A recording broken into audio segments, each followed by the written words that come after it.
Well, the drought played waltzing Matilda, and the government kept telling lies. The citizens voted for cheap electricity, and therefore Australia now dies.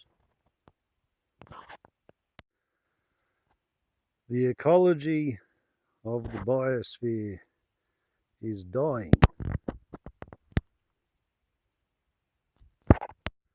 as the forest is seen inexorably drying. This current fish-killing heatwave drought brought to Australia by the Liberal National Government. Around here it's 3 degrees hotter than the millennial drought that we had when Tony Windsor was our Member of Parliament. 385% drier than was the millennial drought. And we appear to be going into the second consecutive year of losing 35% of our expected annual rain. In 4 days' time, it's election day, where we, the Australian people, are legally obliged to vote. Some people don't like that as a concept, being forced to vote in a democracy.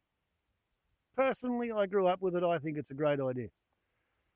I've heard stories of times when the polls suggested that a party in England, for example, was going to win.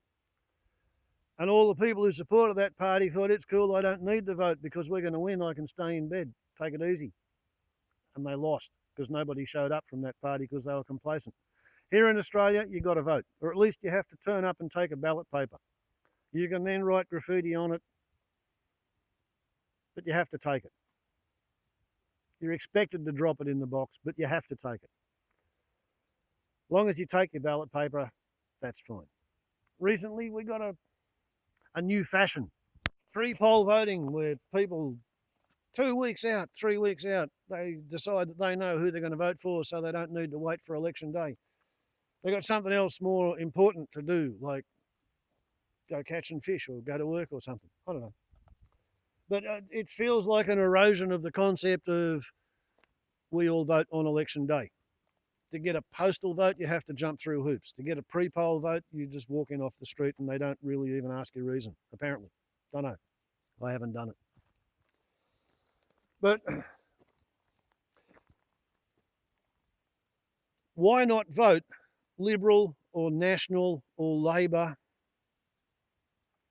or for one of the small new independents who have their own ideas on how to grow the economy and lead the nation forward, onward and upward to broad, sunlit pastures of prosperity?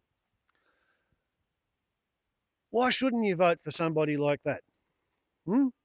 Well, hit me, but don't shit me. It's people like that who've brought the world to the current situation we're in at. A couple of weeks ago, 400 scientists presented to the head of the United Nations a serious, solemn report pointing out that unless humanity changes its habits regarding land use, 1 million species of plants and animals are at imminent risk of extinction within the next 70, 80 years, like by 2100.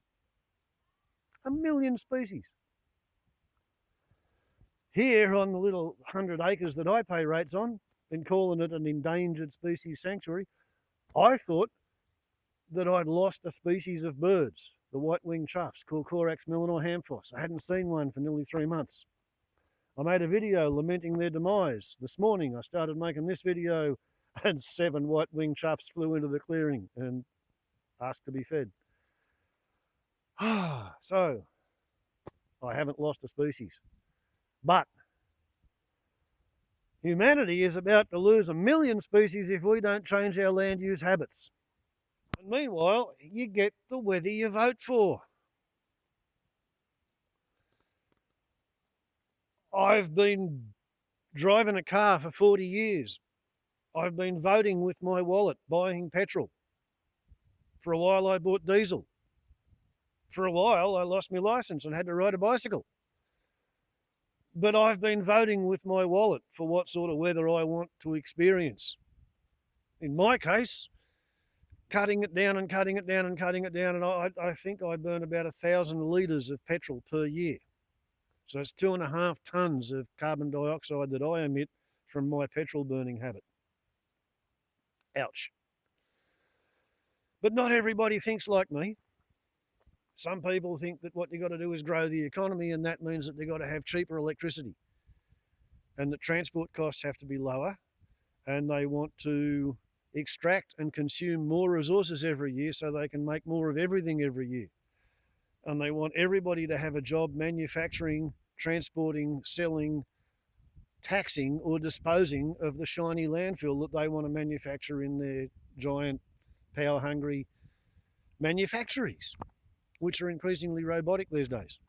And for that, so that we can have a bigger economy, so we can have a bigger population, so we can extract more resources from taxation, so that we can support a bigger military, so that we can conquer new lands to despoil because we've created a desert in our own homeland.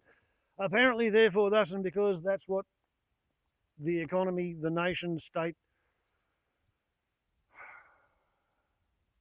rat racing, lemmings competition is all about. How fast can you run in the rat race while headed for the cliff and planning on jumping off? And I don't know, what are the lemmings going to do when they jump off the cliff? Is the bet that they're going to evolve wings and fly before they hit the bottom? Or are they going to evolve gills and fins and learn to swim before they go splosh? I don't know. But humanity's current plot seems to be to attempt to grow the economy and maximise profits at all costs. And when the economy can no longer be sustained because there is no environmental surplus anywhere left on Earth to be exploited, then the wheels fall off the economy and everybody starves and dies riotously. I mean, that's just a kind of a fact of life, you know. If there's no environmental surplus, no economic activity is possible. That's why I have a Stihl chainsaw that was assembled in Brazil from parts manufactured in Austria, because in Austria they don't have any forests, but they've got a lovely chainsaw factory. So they export chainsaw parts and people get paid to put them together in Brazil because there they've got forests. Here in Australia, we still have some trees. Yeah. No environmental surplus, no economic activity. And Homo sapiens has been on this greenhouse experiment for 250 years, actively burning coal. For over 100 years, we've known what we were doing. In 1912, the first article was published in a tabloid newspaper talking about carbon dioxide being a greenhouse gas arising from burning coal and oil, and if we kept on doing it, we would modify the climate and make everything get warmer. In 1912, in Popular Mechanics, printed in, I think, Illinois, in the excited status of Norte Americano. In the 1970s, I can remember people starting to worry about it, and I remember becoming increasingly concerned, and then I can remember the economists getting the ear of the politicians and saying, but if you try to do anything to reduce the world's consumption of coal and oil, then goods won't continue to become cheaper and we won't have this amazing economic growth and we won't be able to invest money in growing companies, and basically it'll make problems for our superannuation package, mate. You know, like we just got to keep doing it the way we've been doing it. Let's distract the population by worrying about who's going to go to war next. And that's pretty much what happened. And 40 years down the track, 1 million species are at risk. Right here, I've measured 3 degrees of global warming since December 2007, in the middle of the millennial drought. Back then, I missed out on 7.5% of my rainfall for the year, and everybody thought our throats was cut. Last year, I missed out on 35% of my rainfall. It's tragical. Now, let's go and have a look at the graph, and I'll show you what's been happening this year.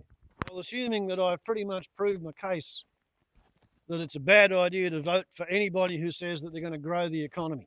If their plan is to grow the economy, then they are the problem.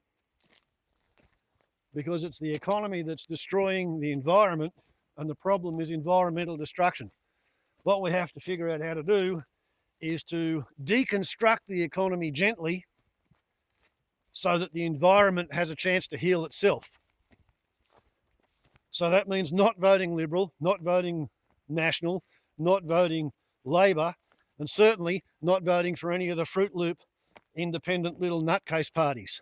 2 millimetres of drizzle in the first 2 weeks of May 2019. Those of you familiar with my channel will no doubt recall that I have crunched the numbers on rainfall going back to 2002. And so I was able to come up with a 15-year average.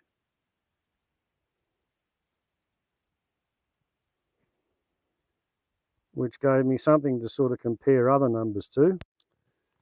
So up there around about the 850, 870 millimetres per year, that's the accumulated total of the rainfall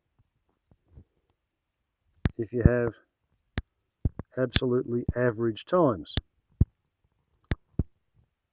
And then we had 2018. Bear in mind, in December 2017, New England electorate voted for Barnaby Joyce and sent him back to his job as Deputy Prime Minister, which he promptly lost, and Minister for Water and Resources and Agriculture. Yeah, that was last year. 545 millimetres or 65.8% of average rain. That's all we got in 2018. The sad fact is, it appears we may have achieved a new normal, because at the moment we're not doing as well this year as we were last year, and last year was the worst bloody year we've ever had. Such is life. But this is where we've got, being led by the Liberal Party, who just wants to make a profit by investing in unfettered corporate development, the National Party, who want to farm and graze and log and mine to their heart's content, and the Labor Party, who want to work for somebody who votes Liberal or National. Or the One Nation Party, the Clive Palmer United Australia Party, or the Bob Katter Crazy as a Hatter Party. The only party standing for election in Australia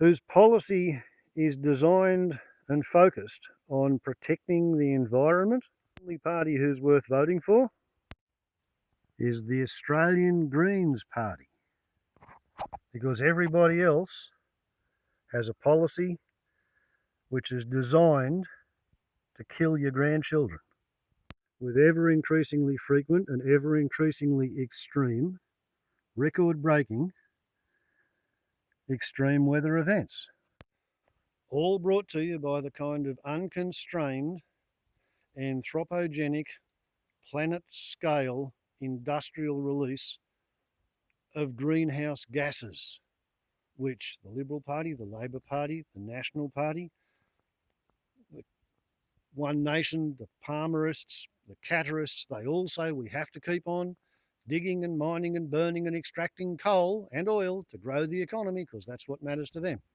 If you care about life on Earth, if you want your grandchildren to have a future, or your children, or even yourself, the way this drought's going, then vote green or die. Global warming culls. And that's a verb, unless you disagree with the idea of voting green, in which case you are a cull, and it's a noun. And the drought played waltzing Matilda while the government kept telling lies.